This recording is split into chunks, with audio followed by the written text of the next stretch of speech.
Well, this message is to the young Turks and to the mirror images of thereof, but primarily to two anchors of the Young Turks, Miss Anna and Miss Schenk. We were John C. Roseman, California. Time index right now, if I could just see the damn clock without my glasses. And now it is about 9:07 in the evening. Pacific Standard Time. This is California, by the way. And since I'm reaching you from the lovely place of Rosamond, California, think of it as the Antelope Valley Desert, the armpit of the area. Yeah, northern area. That's the armpit. And one of the rare sites that happen to deal with your lovely competitor of Fox News that you always go after and everybody else for that matter. There was an article that they raised up today in regards to uh, well, let's just say Fox News got a problem with the homeless situation. There was a rumor, I'm still trying to clarify at this point over here, and I'll probably still have to clarify it even as I'm on the air right now with you, that Fox News was getting information from the Los Angeles area in regards to washer machines being used by the, wait for it, homeless. Give me one quick second. Research. Okay, since we have to make sure that our sources are accurate, I'm going to show you what I've done to research.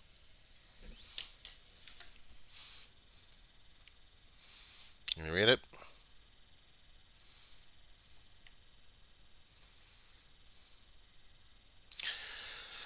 Okay. Media Matters for America. Tagline: Fox News hosts attack the house for washing their clothes. And goes on to say that the five that they have over there, and I got a picture of this with a video on it. I just want to show you more so you can actually. I should include this tagline in with a video with the comments regarding this. Okay? This was dated yesterday. But apparently these national people here have a problem concerning about Los Angeles and their homeless situation. Now, Miss Anna, Miss Jake, I know you guys are residents out here. One of you happens to deal with journalism at a local college. Go Matadors. Anyway, they're complaining and griping and grumbling about homeless getting too much soft stuff. Getting washers and dryers out there for them is not that big of a deal, is it? It makes them into human beings, doesn't it? Now, you guys haven't covered it as much on things like this, have you? Because you rarely go after things of this nature. Of course, you go after, let's see, Cruz and his infidelity, Trump and his mentality.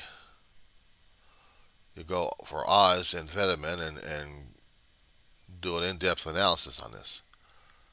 But this is talking about Los Angeles. This is talking about home territory here, where you guys live.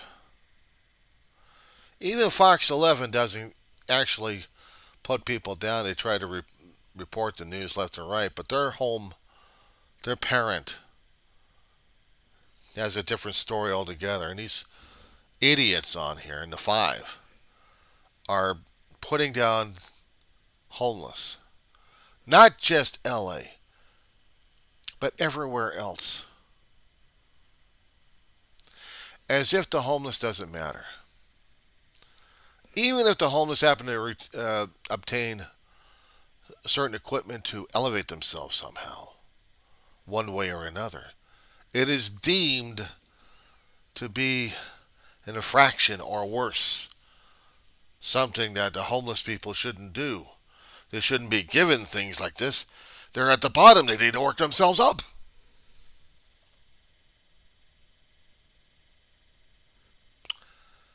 Can we talk? I mean, frankly, can we talk at this point? Because if I happen to start using salty sailor words over here, I'm going well beyond frank here. So I have to maintain my own language here. See, I relate with the homeless. I relate with them. Been in their area. Doesn't matter about the time limit spent. It only matters that you've been. Now, it seems to be, Miss Anna and Miss Jank, that I'm trying to pronounce the gentleman's name. Iguire? Is that it? Sorry. I need to get a better pronunciation on this one. Jank. What's an unusual name? I gotta get the pronunciations right, just to be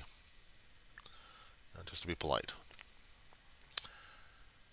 But what I wanted to go over is, you guys ever been homeless before?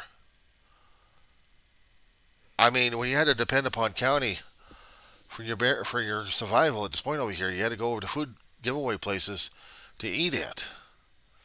You're given a food card by the state to get groceries that you're trying to make them last for the entire month until they go out. And if you're lucky enough to be in a county where they happen to give you cash aid, you realize through that system there, through that particular county, if they're giving the cash aid, this is borrowing money from the damn county.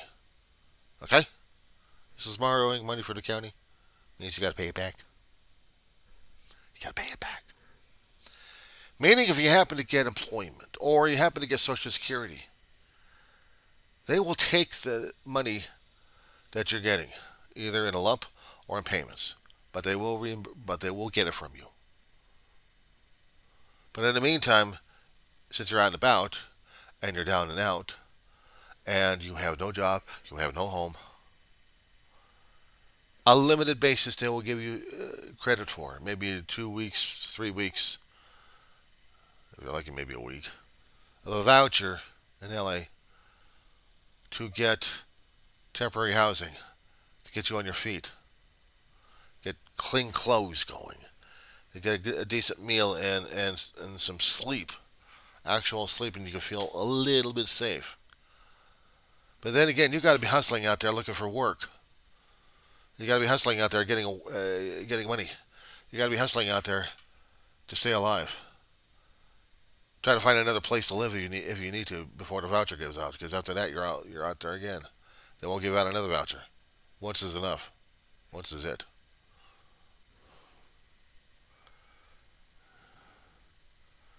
And if you're still going through the county system, you have to make sure that the paperwork is filled out correctly, especially if you're going to be getting food and cash aid from them. They're going to be administering the food and definitely doling out the cash, but if you qualify and keep the paperwork going. And for those who are able, job search program. Condition in getting the money, you need to look for work. You need to keep supplying the information to the county that you've been looking at places, that you've been handing in applications. They give you sheets of paper for you to fill out, and then you have to go out there and get proof or something. Fill out the paperwork, turn it into the county, and then hope that you still have something coming in to keep you, and possibly if you've got more than one person, alive. The food giveaway banks out there, not that many, but the need is great. Since I live in Antelope Valley out here, we got very few places out here for that. And it's hard as hell to deal with that. It's hard as hell to deal with that. Because now I am trying to figure out what the hell's going on. If I am out of luck and out of food, I know I can talk to people and they'll probably point me out to the next food giveaway. If you're on social media, basically Facebook, and you're in a group session, you can actually locate areas like that can get you food. Of course, you got to go to it. And clean clothing is almost unheard of. Unless, of course, you've gone to a few resource centers that actually have a washer and dryer and maybe some detergent for you to use. Now, to get access to that, that's gravy. But it's not gravy, it's blessing. Call it a blessing as it is. Going out looking for work and lousy clothing sucks. If you can get money somehow, even through a county system, you can go through the resource centers and pick out something somewhat decent to wear. New shoes, maybe, or used shoes, but something. And job leads. Even daytime workers, day workers get some kind of money. Of course, you still have to report that to the county. I know that from the hard way.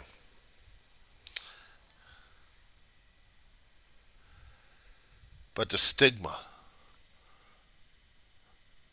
of being homeless, of trying to find another place to live because everything else you used was already used up. You have no other bed to go on, to sleep on. You have no money for a motel room. You've got no car to sleep in. No friends to help you out. No family. All you guys and NIMBYs belly aching at you. Can't sleep here, you can't sleep there, you can't sleep there. You can't sleep on church property because we don't allow it. The church will say otherwise, but county will have a fit because the NIMBYs are having a fit. But they're in my neighborhood. Why are they in my neighborhood? Miss Anna, I saw you out there. Picking on you for right now, Miss Anna. And I saw you in your youth trying to get survival skills. You were one among the homeless at this point. Ew, you were disgusting looking. You were pleading to me for help. You wanted to use my phone. Why would I help you out? Oh, because you had this problem and that problem. Well, I'm an elite. I don't care about you. And don't you give me a sob story about your husband doing this or doing that. And then your kids? You bother to have your kids out here? I'm not responsible. I'm a loyal tax person. Taxpayer paying person here. But you, crying your eyeballs out. Oh, just get away with those crocodile tears. I don't want to have anything to do with you. Your shoes are worn, your clothing's worn, and you smell. Ugh, you're disgusting. What, you hadn't had a shower in about 3 or 4 months? You can't even take care of yourself for that long? You're homeless. You gotta find a job. Well, I'm not gonna give you any clothing. Screw you. I'm just a taxpayer. I'm not paying my taxes just to support you. I'm paying my taxes to support the county and the city of Los Angeles. I'm a loyal person.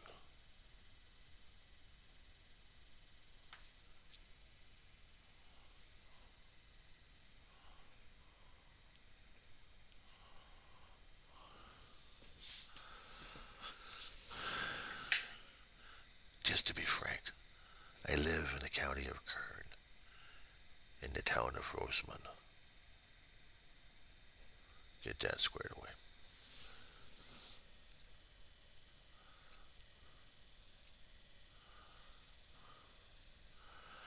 Ew. But I'm a loyal tax person here. I pay my taxes. I get what I need. I get what I want. Why should I care about you? You came into my neighborhood. Don't you know my property value goes down every time when you and your kind of people go into my neighborhood? Just by walking through it, you lower down my real estate value. How dare you? And you look at these mansions of ours. Don't you know I've got wealth and power and prestige and pride? I've earned my status here. What's your excuse?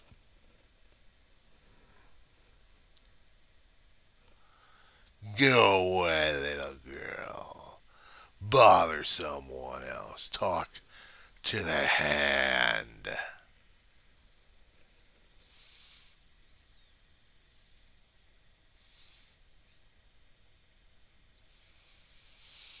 Can I take a breather? Thank you. Let's be human and decent about this, shall we? Okay. Over exaggerated, yes. But this is the kind of attitude I've been dealing with LA County and LA City for all my life. Different things left and right. I mean, shit. I never realized that homeless actually existed until I actually met someone face to face as a teenager in West Hollywood.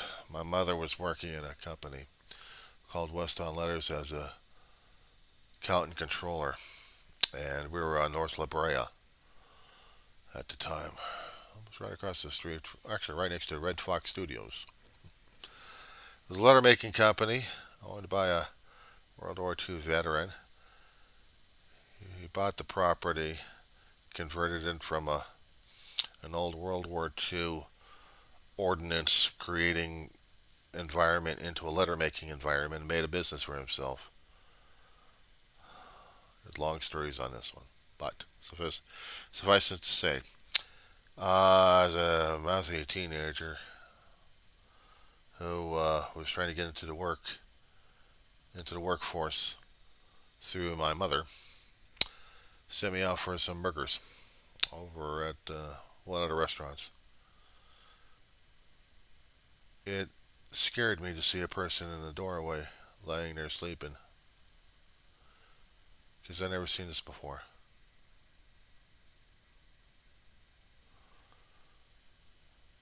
I came back, I had change.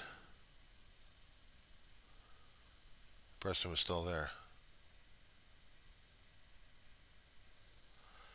It rattled my cage so much I talked to my mother about it. Told her I'd be right back. They were gone. That person was gone. Couldn't see the person nowhere. It was just rattled my cage a great deal that day. I didn't realize what I was dealing with. I didn't realize I was dealing with a person who didn't have a home, probably didn't have a family, or probably did have a family but couldn't go to the family for whatever reasons, but had no place to go except on the street.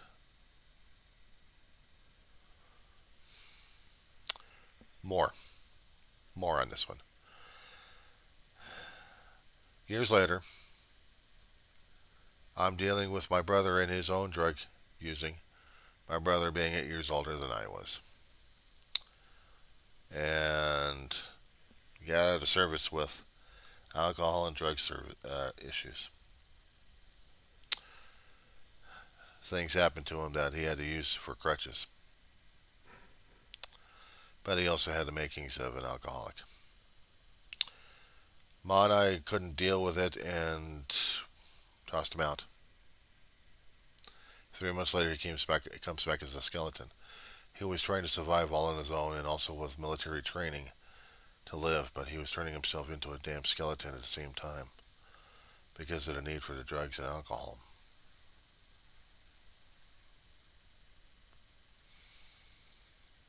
It was kind of opening up my world. I had to view other people, especially when I started to notice them growing up and growing older. That going through 12-step programs to keep my brother sober and keep me sane somewhat, but I was going through my own damn hell. I was also meeting homeless people out there who needed fixes, but they also needed help. Uh, One more thing. If you happen to see anything crawling around, don't freak. I have a bug war going on with a roach infestation in my apartment. Hey, reality check. This is what you deal with sometimes.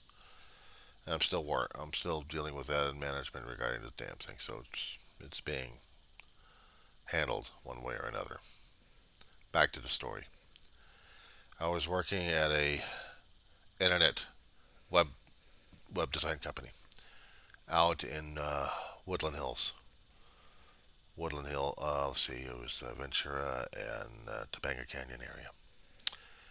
A couple of people, man and a woman, were trying to get money. I was just getting me a coffee. Actually, I was just getting me a coffee and bringing it back to the work.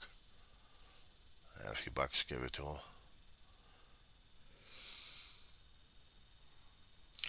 Either I was made into an easy mark, or else they really needed the help.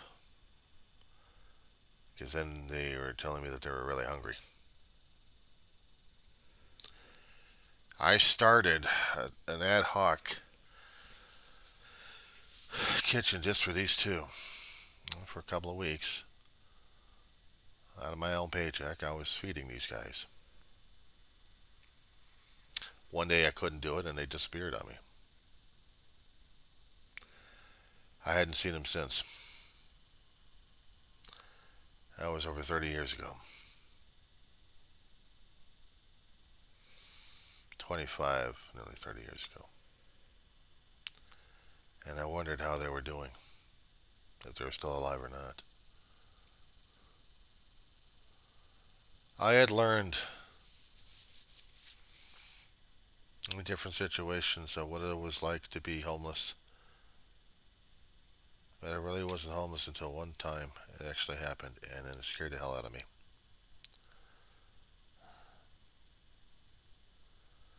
My brother and I were taking care of our mother for a long time until she passed away. We had moved from the San Fernando Valley, my mother, my brother, and I, 2005. We lived out here since 1968, so I grew up out here. Grew up in the San Fernando Valley. So did my brother. He was born in Texas. Long story on that one. Suffice to say, we both had our elementary, junior high, and high school grads. But in 2005, we couldn't deal with the rent and we couldn't find a place to live, so we moved out of Antelope Valley, got into another place going through foreclosure. Didn't realize about that one. Months later, we bounced to another house. 6 months later, 6 to 8 months later, we're about to be evicted on that one. It's like one bad luck after another after another. So we got to apartments out in Lancaster, where Ma was becoming more and more ill. She had to become bedridden and hospitalized at home. I was working at Walmart, bottom of the barrel. Part-time work, then full-time work in automotive department. My brother was still taking care of her, being disabled. Got himself disabled somewhat in the Navy, but got himself more disabled through different jobs left and right that he became actually disabled with his back and his knees. But he was still doing 24/7 on Mama.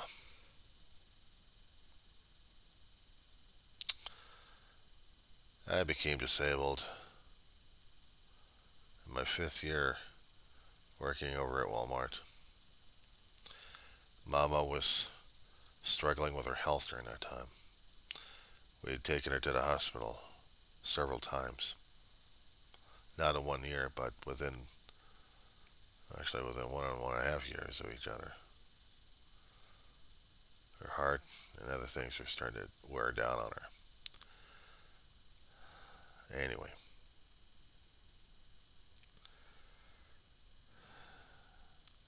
over at Walmart, I had a tire dropped on my face by a supervisor. He was trying to help out a customer I was working with. Damn near got killed. Back, neck, PTSD, and everything else crawling out. Mama's health gets so damn deteriorated. She passes away. Dave and I are stuck dealing with an eviction in a damn apartment complex. Dave was also part of the rent. People paying rent on there. Part of the leasing on it. And so was I, because I had a job. Well, I had a job. I got fired. The company couldn't deal with me, so they had to fire my ass. No job, no mama. And moving into a trailer home out in Roseman. We stayed there for about a year and a half before we got tossed out because of actions taken by property management and leasing agent, and we said we weren't going to pay what they're trying to charge us because we had paperwork telling us otherwise. We really didn't have the help out there in Kern County as we have in Los Angeles County concerning about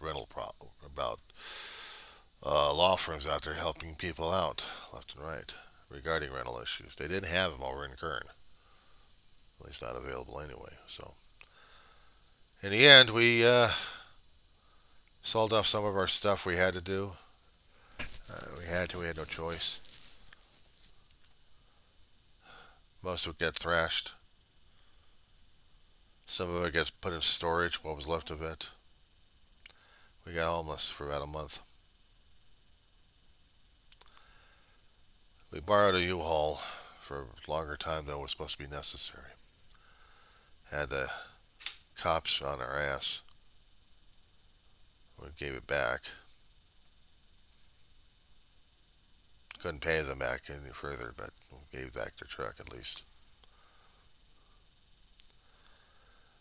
We were stuck in a motel room for the good graces of people that I was trying to make contacts with on social media.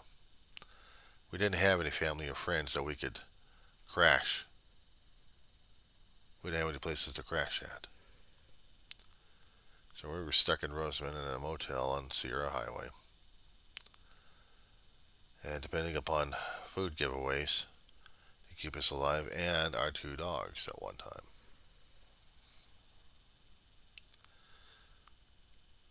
And I had to keep hustling online to keep the money coming in. Begging and borrowing as much as I could. Just to keep a roof over the head. Dave made contact with a Salvation Army and a veterans group. And the first week we got into the motel room anyway. And it'll take about a couple of weeks to get this particular apartment that you're seeing right now available. But we had to hold out.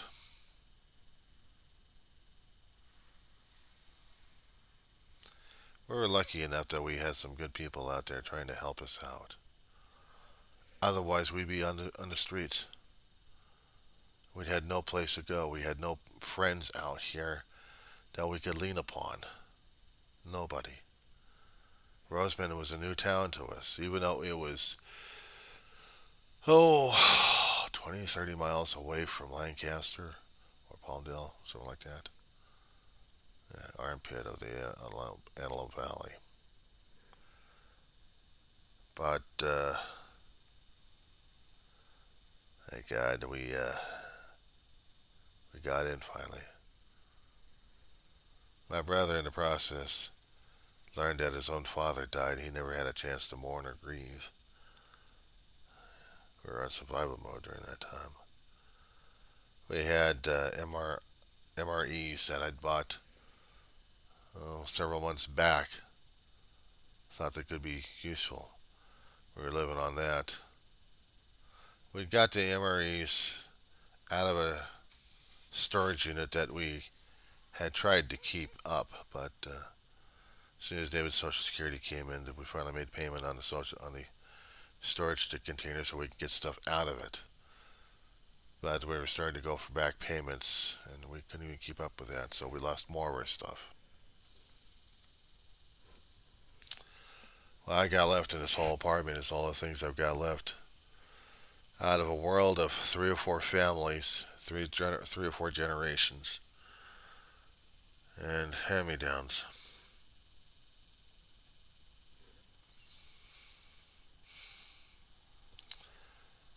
My brother and I lived with each other off and on. His health became more and more deteriorated, so I had to do 24/7 on him last year and a half. I think more than that, I guess. And then suddenly, he passes away, leaving me stuck with everything else. I had to fight apartment management. I had to fight bed bugs. And at the time when I was trying to take care of my brother, I was going to college. Seemed to be the thing to do at the time. I wasn't able to work. Why'd I go to school? Complete an education that I screwed up on over 30 plus years ago. But it was also to keep me busy as well. So, I know what it is to go to food giveaways, to county system to get substance, especially when I got terminated from a job prior to Walmart. Oh, between 2006 and 2007, it was a year of hell. And then after that, it became even worse. But yeah,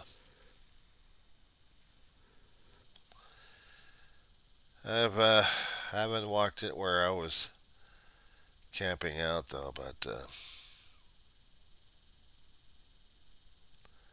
it's not fun being in that situation. Even when I was talking to people about it, it didn't matter where I went.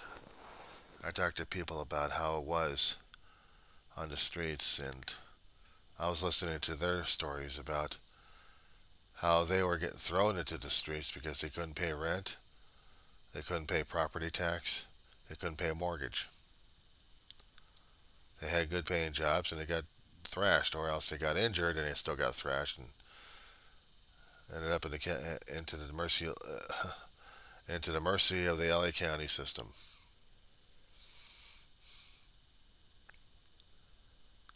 Even going to food giveaways just for survival. Anna Shank, you want to talk about humiliation at first? When you go into a food giveaway that you don't know nothing about, and you go see all these other people who are acting as if it's a community and they know each other, you talk about how out of place and how scared and terrified one can get. And how it becomes something of a nightmare that you never wanted to go through in the first place. You're going in and asking for food. You have to have a bag with you and get as much as you can, and then you leave, and that's what you're stuck with until the next place you go to for food. Bounce from place to place. I gotta tell you this one. There are roving bands of gypsies out there who go from place to place to place, who know a system, who set up a system. on how they can get more and more giveaway food. And this was like years ago. Years ago. My brother and I, well, we actually had transportation. Well, we actually had a car working right after Mom passed away. We would go to places left and right and see these roving gypsies working. They get crazy. There's certain etiquettes and line up numbers that if you're not following it their way, man, you're foobar. I kid you not. Got crazy in Lancaster and Palmdale regarding these guys. Back here in Rosemont, they used to have the Salvation Army doing it all the time until they closed down their Mojave office, shoved business over to Tehachapi. We lost it after that. But we have Wayside Chapel uh, in our community here. It's called Wayside Chapel. We're doing the food giveaways as well. Some small amounts, but still doing it. Um, a couple of churches over here are still doing it once a month, twice a month, so we're lucky enough. There used to be a group called One Love Ministry. They set up shop over here for about a year and then moved off. Moved off over to Lancaster and set up shop over there. Or actually in Palmdale, where everyone else goes over there to pick up free food.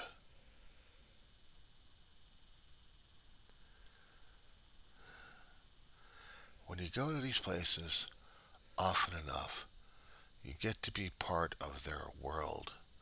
You get to be part of their family of a sort. You get to be part of something that becomes normalized. Normalized, Anna. Normalized.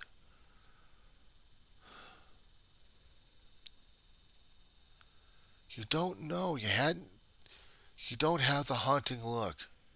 Maybe Jake, but not you. You don't have the haunting look in your eyes. I'd seen it too many times. I've talked to too many people.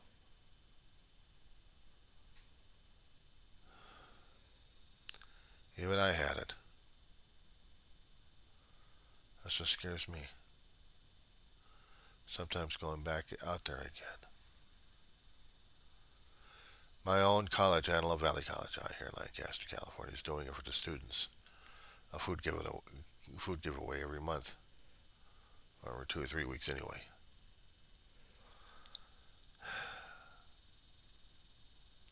For a lot of people it's embarrassing, but other people it's a necessity. It's a necessity.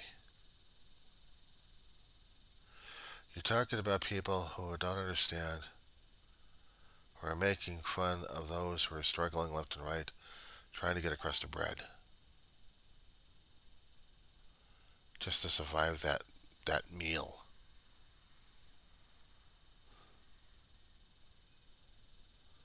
A little bit of a candy bar here and there doesn't hurt.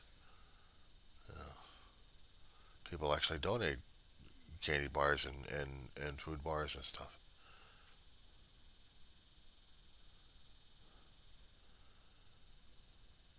They think it's a big business. They think it's a joke. They've never been hungry. They've never been terrified. Not sure if every day you're still going to have the roof over the head. I'm still in that same situation right now. Whether or not I still got enough disability coming in to pay the bills, and maybe have maybe $300 or $400 to last me for the entire month of getting stuff. At one time, I was using more of Social Security than I was of EBT. That I was actually able to use EBT when COVID kicked in, and Amazon was doing the EBT. I was actually able to get microwave food and fix it for survival. I learned how to be I learned how to be creative at times. But Anna, there are other aspects to this story There are other aspects to this story. I'm still dealing with mental health illness. I'm dealing with a hell of a lot of grief and pain. I'm dealing with physical pain at this point for physical difficulties. I can't go back to work and earn money again. I can't. I've gotten too much emotional damage going on right now that almost every single day I'm grieving for my family. Mom's been dead since 2013 of February. My brother, big brother, David, he's been dead since September of 2018. And I'm still dealing with it. Talking to a therapist about it, but it doesn't help much.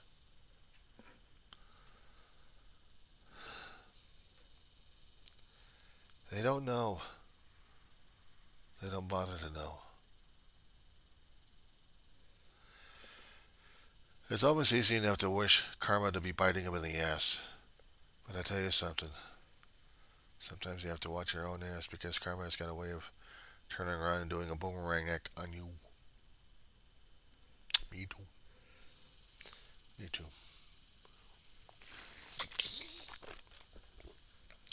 I don't know what it's like to be a refugee. I don't know what it's like to move from one country to another country, being a refugee, and then having that country that you're trying to get into turn its back on you. Some people want to turn your back on you, and other people want you to go through the process, and other people are trying to help you out just to survive. It's like, what the hell's going on? I've never been in that situation before, but I have been in situations where I've been evicted and homeless, and being at the mercy of a county for health and for food and life support. That's my story. I just hope you can understand. And do me one thing. If anybody from Fox actually contacts you about this damn thing, tell them to grow a heart. My heart's still broken in pieces because of my family gone. I lost core family and it hurts like hell. Until they know that kind of pain, until they know what it's like to have their heart put into a Cuisinart, ground up while it's still beating, they don't know the feeling. They don't know the loss or the depth of it. But they sure as hell don't know what it's like to be homeless because they got too much money in their hands. Oh, by the way, yeah, I kept track of what happened I'm sorry, his name is Kanye West. Anyway, the schmuck fuck. He screwed himself up on this one. Open mouth, insert entire body into the cavity. I gotta laugh at that. The arrogant ass. The arrogant ass. He thinks he's doing a favor, and yet he was only feeding his own damn ego and his pride. I'm sorry. I don't feel sorry for the guy. I'm laughing at his ass on this one because it's funny. He thinks he's lost billions, and that's going to hurt his ass. No, no, no, no. You know what's more important? You know what's more important in life right now?